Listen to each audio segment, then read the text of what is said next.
Okay. So I became a doctor because of my mother. Okay. My mother wanted to be a doctor. She could not become one. So she did the next best thing. She made sure her son becomes a doctor. Okay. And and from when I was very young, doctor, doctor. So when I came to class 12, I had no other thought. Uh-huh. And then she also kept drilling stories of she's from a town called Kumbakonam, which is now a big city. It used to be a small village place. And she used to talk of um, uh, family physicians, Dr. M.K. Subramaniam and Dr. Natarajan. And she would talk of them in such glowing terms, how they would go house to house, how they would support poor patients, how they would wave. And so that is, I guess, a very big part of the thing. And then my teachers during my MBBS days, during my general surgery training, and most importantly at the Cancer Institute, Dr. Krishnamurthy and Dr. Shanta, they are a very big part of my thought process. And then some of my colleagues, during MBBS, we were a small group of colleagues, and a very close friend of mine, Vijay, would often talk of rural practice, and somewhere I guess it just worked out. And then I was at the Cancer Institute for many years, and this hospital was started by lay citizens of the valley. No cancer center. They joined together, formed a cancer hospital, and then they went looking at different cancer centers to see how a hospital should be run. And Dr. Chaudhary, who was the director, spent several months with us at the institute. And so that friendship grew. And then when I left the institute, he called one thing led to the other, and we found out it was not by calculated design. It, money was scarce, and Mm-hmm. trained human beings were scarce. Mm-hmm. And we had to assemble all of it one by one by one. And I think for somebody who aspires to work in a rural area, working or finding people of similar thoughts to build that team is very important. When you build a team, money will automatically happen. You have to work for money, but money is not the prime mover. Human beings are. Mm-hmm. And getting that human cohort, is very important. So this applies across the board for Mm-hmm. all professions. Okay. Safety of women or you know uh, Mm. safety is a major concern. Women, men, everybody. Yeah. Women is more so, but safety is a concern. Mm-hmm. And but then if you look at rural areas, for example, where I work, safety is not a concern at all. Rural areas in some ways are probably safer than urban areas. Mm-hmm. And so if you look at Makunda, or if you look at where we are, or if you look at JSS in Ganiari, I think these are all JSS in Chhattisgarh, but Mm-hmm. it's a very safe place. Mm-hmm. And doctors in rural areas are regarded as gods. Mm-hmm. And so, yes, we should be cognizant of safety. We should make sure that we send youngsters to safe locations. But I think that may not be a major, it will be a concern for the kid who's going, the parents of the kids who, Mm-hmm. uh, they're all from rural areas, they will have a sense of safety there. Oh. Obviously, I'm just a researcher. My experience is in the field is in the primary care domain. Mm-hmm. But just a few thoughts I wanted to leave with you based on my research. Mm-hmm. For example, if I look at rural Himachal Pradesh, Uh-huh. it's a developed state.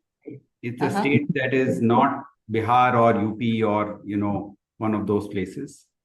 Mm-hmm. They have an excess of MBBS. Okay.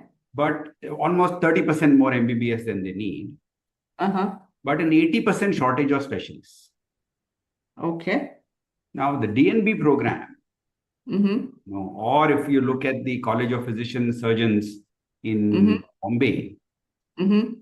that could be because one challenge, ma'am, of sending an MBBS doctor to a rural area Mm-hmm. is that he doesn't bring enough distinctive skill Mm-hmm. that he can compete with even a local pharmacy, Mm-hmm. because medicine anybody can give. And he doesn't know enough to say that, he is able to distinguish himself clearly from Mm-hmm. other local people. So many MBBS doctors might not find as much fulfillment Okay. in a rural, semi-rural kind of context, unless they Mhm. get a job somewhere. But now MBBS supply has gone up quite a lot. Mm-hmm. So it's not even as if we will see a lot of shortages where there is demand for MBBS in rural hospitals. Mm-hmm. It's my impression. Okay. Then telemedicine is there. So many people are not necessarily going for, physical consultation. They are talking via telemedicine. Mm-hmm. The gap today, ma'am, is in areas such as general surgery, Mm-hmm. obstetrics, orthopedics, Okay. to some degree pediatrics, but I would say these three. Okay. And these, one can get an additional 6 months to 1 year training Mm-hmm. to get a DNB qualification. Okay. And that then makes them very valuable Mm-hmm. in a rural context. Okay. Because today, if I look at C-section rates in most of the north, 1%, 0.5%, 2%, OBGYNs are not there. And OBGYN job a local quack cannot do, a local pharmacy cannot do. Mm-hmm. It needs a surgeon. Mm-hmm. But from what I understand from College of Physician Surgeons, the MBBS is already a half-trained surgeon. Another 6 months of apprenticeship training at one of the partner hospitals that you're talking about, they could become comfortable offering these surgeries. Okay. I think legally they are even permitted to offer it with an MBBS because they have a S at the end. But they are not doing because they don't have comfort. They have not any practice. They have not done anything. Okay. So if some mechanism can be found, like a bridge course, that they can do an additional 6 months of training post MBBS or 1 year of training. There's a real gap we have. So if you build a bridge program, particularly for this foundational excellence people, and say we will give them skills that are required, and then they can decide to stay there permanently if they wish to, because now they will get more money also. People will not pay them MBBS salary. They'll pay them something more. And they can decide if they want to go to PG, if they want to stay there. Because after a certain level, ma'am, degree doesn't matter. Experience matters. Right. If you have done, 20 surgeries, eye surgeries, that's a very different situation from if you've done 500 surgeries. Your degree then becomes not so important. Doctor is very well equipped. And legally qualified. Okay. To do these surgeries. Then they will not leave, man. They will become a part of the permanent landscape of the rural market, because then they'll make money. You can set up, once you become familiar, people become familiar with you as somebody who can do surgery. You can start your own hospital. You'll become in demand locally. You'll become an important. Schools and all that are very important because these are young people. They don't have children yet. Getting a maid, ayah, support staff, cook, this is very easy in a small town. Okay.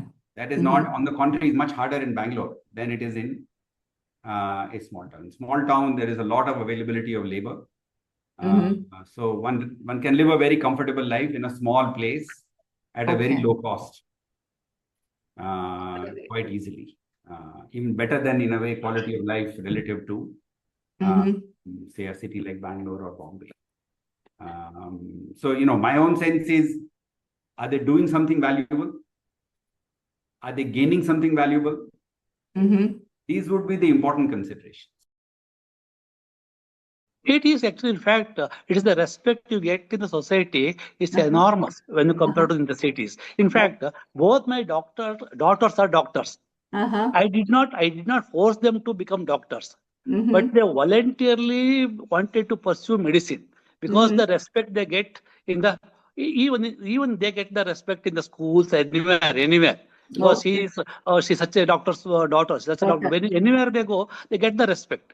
That Uh-huh. made them, that made them to go for the pursue medical degree. Both. Elder one is a gynecologist, second one is a pediatrician.